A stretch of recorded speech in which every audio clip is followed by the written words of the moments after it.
scared. I'm just like, what the I'm a mess. I got my sprained ankle. That's the whole point of this fight. It creates conversation, barbershop conversations, taxi conversations, airplane conversations, and that's what we want. The more people talking about the arena went from a storm of cheers to a stunned hush and back again in the space of a few heartbeat-long exchanges. Anthony Joshua versus Jake Paul was built as a collision of eras. A decorated heavyweight trying to reinvent himself and a social media-born fighter who has spent years turning spectacle into sporting credibility. When the last bell rang, the internet detonated. Highlight reels, hot takes, and surgeons of opinion slicing the fight into frames. In the hours that followed, both men finally spoke. Raw, careful, and defiant. The night was bigger than a single name on a scorecard. I think at the end of the day, I'm a kid with a big heart that wants to change the world, disruptor, and I never took no for an answer, and I'm just chasing my dreams, having fun, and living the American dream, really. It's a testament to hard work, and every single day dedicating yourself to a craft, pushing through when you don't want to be there, and it all pays off in the long run, and believing in yourself, setting goals that people think are impossible. That's really what my story is all about. There's a unique silence that follows big nights in boxing. Not the absence of sound, but the pregnant pause before shape returns to chaos. Trainers checked vitals, doctors did their rounds, and both camps retreated behind closed doors. When the public statements came, they were personal and unvarnished. Confessions of fatigue, bitter praise, and the kind of measured fury only an athlete can quite wear. Joshua's first message read like a man cataloging what the night had taken and given. The missed angles, the rounds that slipped, the moments that would be analyzed for years. Paul's initial comment, equal parts bravado and bone-deep candor, leaned into the fight's emotional weather, the loneliness, the roar, and the fractal of judgment that follows every controversial exchange. Both emphasized the same thing: respect for the event, appreciation for the crowd, and the intention to let the fight breathe in memory before being reduced to a single line on a judgment sheet. skills. He has a very side-on stance, tries to practice the Philly shell, and I think Jake has a chance that is slim to none. I appreciate it. All good? Baseball time. Thank you very much. See you guys.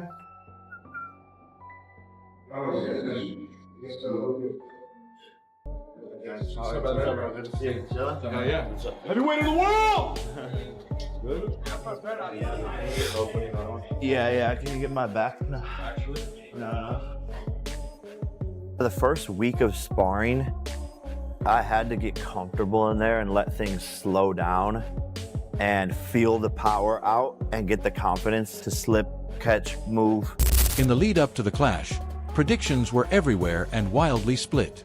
Oddsmakers and many analysts installed Anthony Joshua as the favorite, listing him as the expected winner in most betting markets. That picture was reinforced across respected outlets and betting boards. On the analytical side, CBS Sports and their Sportsline combat expert Josh Nagel leaned toward Joshua, with Nagel's top prop calls including Joshua to win by TKO/KO, a reflection of Joshua's resume against high-level opposition and his finishing power. Yahoo Sports B viewers likewise flagged Joshua as the man most likely to stop the fight in the early rounds, pointing to the way the referee and the occasion itself might tilt matters in favor of the more experienced heavyweight. Yet, the chorus was not unanimous. Boxing's louder personalities and some high-profile fighters offered contrarian reads. Tyson Fury, never shy to wager both words and cash on his conviction, publicly predicted Paul could land the kind of punch that changes everything, even claiming he'd bet heavily on Paul in a hypothetical. That show of confidence from Fury pushed the narrative that the unexpected was still very possible. Dana White, in his typical blunt fashion, gave a candid appraisal that mixed skepticism about crossover narratives with a grudging respect for Paul's bravery in taking on heavyweight drama. A reminder that the sport's gatekeepers were watching, judging, and sometimes surprised. And then there were the fighters themselves.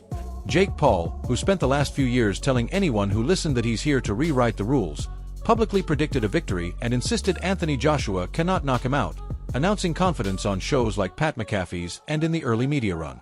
The tension in those pre-fight predictions was valuable for the fight itself.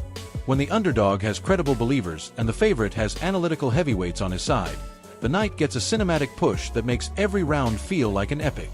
Post-fight, the pundit corps did what pundits do. They retracted threads, doubled down where they could, and praised moments that surprised them. Some former champs and current pros admitted they'd misread the tempo. Others used the fight as an object lesson. Amir Khan, for instance, spoke about the strike that could stop influencer boxing, a comment praising Joshua's ability to impose old-school knockout power and discipline on a modern spectacle. Other fighters took to social media to call out technical adjustments, ring generalship, and the rare moments where crowd energy inverted the expected. What was refreshing was the honesty. Few tried to paper over being wrong. Instead, many used the fight to talk craft. How to prepare for a social media-born fighter who has honed his timing against experienced fringe pros. And how a veteran like Joshua must prepare for both physical and narrative threats. The kind that can sway officials, broadcasters, and momentum. Wow, it's very tough to say something about Joshua or Jake. You know, I'm waiting for this fight because I'm so excited. But, you know, Jake have a lot of chance to win. And a lot of people think he's not, but I believe in Jake. I mean, Joshua is the best fighter and have a lot of experience in boxing. You know, he's a heavyweight guy. But Jake improved a lot, and the people need respect both, you know, because it's not everybody have a, sorry my English, but have a balls for come inside the ring and fight. You know? From the first bell, the tone was immediate and kinetic. There were flurries that suggested Paul's awkward, aggressive angles could get through. There were rounds that looked like textbook heavyweight boxing, length control, jab setups, and heavy power shots. Moments that looked routine on pause were seismic live, a short uppercut that made the crowd inhale, a foot stumble that shifted balance in an entire round. In the aftermath, both fighters spoke respectfully of those key moments. Joshua's camp highlighted effective jabs and power combinations. Paul's team pointed to scrappy infighting and a ring confidence that belied his non-traditional path into the elite echelons of attention. Both camps focused on what the fight actually extracted from both men. New respect, new doubt, and a gallery of what-ifs. If the ring was where the fight happened, social media was where it lived forever. A single exchange, a clean collision, or a near fall became the night's lingua franca. Clips of that exchange got looped by millions. Pundits, celebrities, and casual fans argued about the technique. Replay by replay.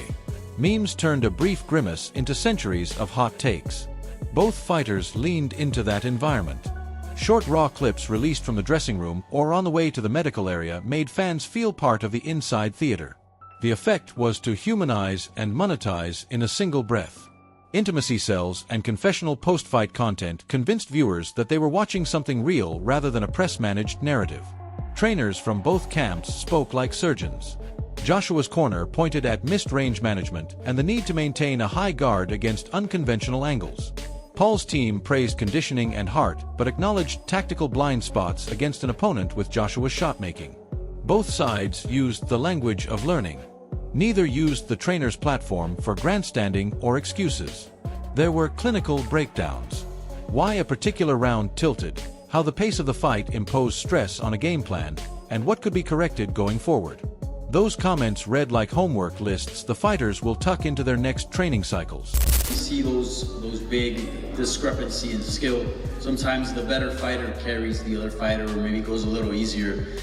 Is there any part of you that maybe thinks that way, or are you going in there 100%? Zero part of me. And it's not even that it's Jake. It's just, do you know, I was actually looking at myself today. I'm a very respectful guy. I'm brought up by a good family, but if I can kill you, I'll kill you. That's just how I am. And this is just the job I do, so. This fight moved serious commercial meters. Odds markets swung during the bout and the post-fight weekend. Pay-per-view buys were dissected, and promoters circled rematches like prize bulls. Outlets like CBS and other betting analysts published prop bets and adjusted lines in real time. A reminder that boxing today is equal parts sport and a data-driven entertainment industry. Executives and broadcasters will be counting rewatch sales and subscription spikes for weeks. A high drama night like this is currency. It funds future cards. It converts casual viewers, drama, and it can reframe a fighter's marketability overnight. If pundits argued craft, Fans argued meaning. Social feeds hosted confessions and lifelong allegiances. Older boxing fans griped about spectacle. Younger viewers celebrated the collision of content and craft, and neutral observers admitted they'd been pulled into the theater of the night. Lines formed around the same sentiment. This was a moment people wanted to have been part of. Both fighters said thank you to those fans in separate messages, acknowledging that win or lose, the spectacle only exists because people showed up and paid attention. Talk of running it back began in the stands and never fully stopped. For promoters, this is the obvious play.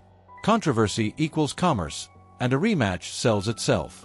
Both camps were intentionally non-committal in their public remarks, a common negotiating posture that keeps pressure on the other side while letting the market gauge appetite for another date.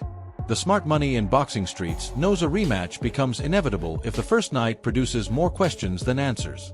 Both men left the door open, which is to say, the story isn't over. Not by a long shot. Moreover, both camps made a point to prioritize health in their statements, being monitored and precautionary checks were the language used. Necessary reminders that beyond narrative and commerce, long-term welfare matters most. Those public health first notes quieted a lot of the more fevered social chatter and refocused attention on recovery and next steps. There's a way fights recalibrate narratives. For Joshua, this night will be another chapter in a book that includes heavyweight titles, painful setbacks, and public reinventions. For Paul, it's a high-stakes proof or disproof moment for a career built on attention and legitimate ring results. Both men used the word legacy in their statements. One framed it as a long arc. The other treated it as immediate work. Both seem to agree on one thing. Legacy is built on response. How they react in the weeks and months ahead in training, in the press, and in the ring will likely matter more than any single outcome. At the end of the night, both fighters spoke with a mix of humility and fire. They thanked their teams, admitted pain and disappointment in equal measure, and promised to return to the gym with intent. It is that they're talking about is a massive bonus. So for me, I'm not worried about what people think about the integrity side. I'm more worried about, are they talking? And as long as this was a strategic human choice. This fight, Anthony Joshua versus Jake Paul, will not be forgotten quickly. It will be classed, taught in gyms, and litigated by pundits for a long time. The immediate statements from both fighters did something smart. They focused on what the fight cost them and what it offered in return. Lessons, respect, and the momentum to write the next chapter. Whether that chapter begins as a rematch, a renewed heavyweight push, or a different set of opponents, one thing is clear. Both men will be judged less by a single outcome and more by what they do next. But what are your thoughts on the fight outcome? And who do you think Jake Paul should fight next to continue proving to the world that he is a legitimate boxer? Let me know in the comments below, and stay tuned for all the latest boxing updates.